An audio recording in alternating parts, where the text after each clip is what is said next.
Егер түнде айнаға қарасаң, өлесің. Қазақ далағында түнде айнаға қарауға болмайды дейді. Бүгін біз Қанды Мэри атты хоррорды талқылайтын боламыз. Және Қанды Мэриге арналған бірнеше бөлімді киноны мазмұндаймыз. Соңында Мэриді қалай өз үйіне шақыруға болатынын айтатын боламын. Қызық болса, соңына дейін көр. Киноның басында біз бір әйелдің майшам жағып жатқанын көреміз. Ол майшам не үшін жағып жатыр деп сұрасаңыздар, бір шайтани қарғыс жасап жатыр. Сосын бұл әйел Қанды Мэри деп 2 рет қайталайды. Сосын оның мойнын біреу ұстайды. Әйел болса шошып кетеді. Міне осы кезден бастап тоқтатуға болушы еді. Бірақ жоқ. Ол қайтадан Қанды Мэри деп қайталайды. Тым болмағанына мәз болып жатқан кезде Қанды Мэри оған бір сюрприз жасайды. Сосын жағдайдың мәз емес екенін түсініп, есікті ашуға тырысады. Бірақ есік мүлдем ашылмайды. Сосын әлгі әйелдің артында жантүршігерлік перде қозғалады. Оған анау әйел шошып кетіп, жарықты жағуға тырысады. Бірақ жарықтың ақшасын төлеуге ұмытып кетті. Сосын біз қорқынышты дауысты естиміз. Бұл әйел паника ұстап, Қанды Мэриден қашудың орнына сол Қанды Мэриге қарай қарсы барады. Пердені ашып қалса, ешкім жоқ. Еденге қарап қалса, ваннада сұйық тәріздес қара түсті су тұр екен. Одан өзінің әдемі келбетін көріп, Қанды Мэри оны ваннаға шомылдыруға алып кетеді. Сосын бағанадан бері ашыла алмай жатқан есік ашылып, ваннадағы қара түсті сұйықтық ағып кетеді. Осымен бітеді. Енді Қанды Мэри не екенін сіздерге түсіндіріп кетейін. Аңыз бойынша адам қараңғы бөлмеде айнаға қарап Қанды Мэри деп бірнеше рет айтса, аз дегенде 3 рет айнадан қорқынышты әйелдің бейнесін көреді. Сосын ол өліп қалады. Жаңағы кинода біз Қанды Мэриді қандай екенін көрдік. Оның негізгі бейнесі қара түсті шашымен және де кішкентай қыз немесе әйел болып келеді. Ал енді осы киноның 2-ші бөліміне кеттік.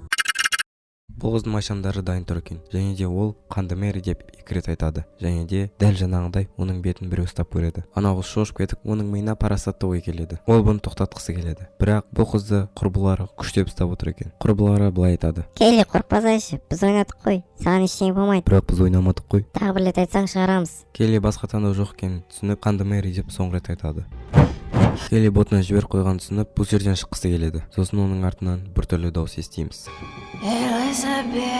Артынан қараса, Қанды Мэри ваннадан оған қарап тұр екен. Сосын скример жасап, Қанды Мэри Элизабетке жүгіреді. Бірақ дым болмай қалады. Сосын қол жуғыштан қара түсті сұйықтық көтеріле бастайды. Элизабет сол сұйықтыққа барады, ал ол сұйықтықтан өзінің бет бейнесін көреді. Бірақ бірнеше есе қорқынышты. Сосын Қанды Мэри Элизабетті де бір шомылдырып алуға тырысады. Сосын Элизабеттің өлгенін күткен 2 құрбысы есікті ашады. Сосын екеуі айнадан бір жазуды көреді.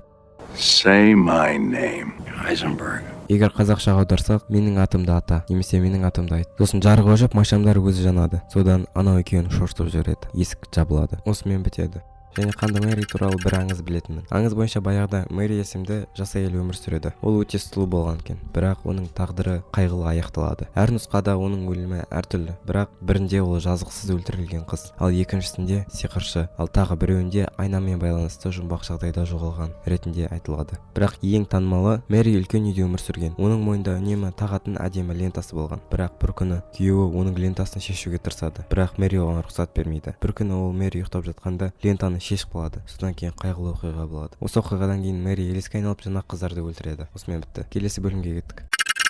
Киноның басында біз бір қыздың дәретханада отырғанын көреміз. Дәретханада не себеппен отырғанын білмеймін, бірақ дәл соның қасында отыр екен. Оның неге қайғырып отыр деп сұрасаңыздар, ол өзінің достарынан айырылды. Жаңа мектептегі достарынан. Сосын әлгі қыз Виктория деген қызға хабарласады. Сен неге менің бүкіл еркектермен жүріп жүргенімді айта бересің? Мен мектептегі ең танымал қызбын, София. Сен менің орнымды ала алмайсың. Мен тағы да басқа балаларға айтып қоямын. Сосын София ашуланып, оның ойына бір жаман ой келеді.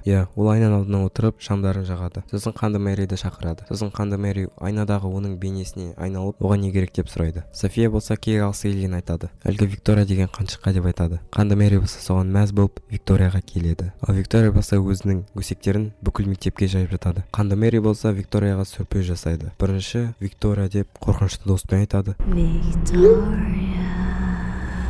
Сосын жарықты қып-қызыл қылып тастайды. Сосын жарықты мүлдем өшіріп тастайды. Виктория өз телефонның фонаригін жағып жан-жақты қарап жатқан кезде Қанды Мэри Викторияның артында пайда болып, оған мойнына массаж жасап береді. Ал Софияға болса бәрі біткенін айтады. Содан кейін есік тарс еткізеді. София не болып жатқанын сұраған кезде Қанды Мэри кек үшін ақшасын алып жатқанын айтады. Сосын Софияның мойнына да кішкене массаж жасап береді. Осымен бітеді. Және де мен сіздерге уәде еткендей, мен сіздерге қазір Қанды Мэриді шақыруға екен.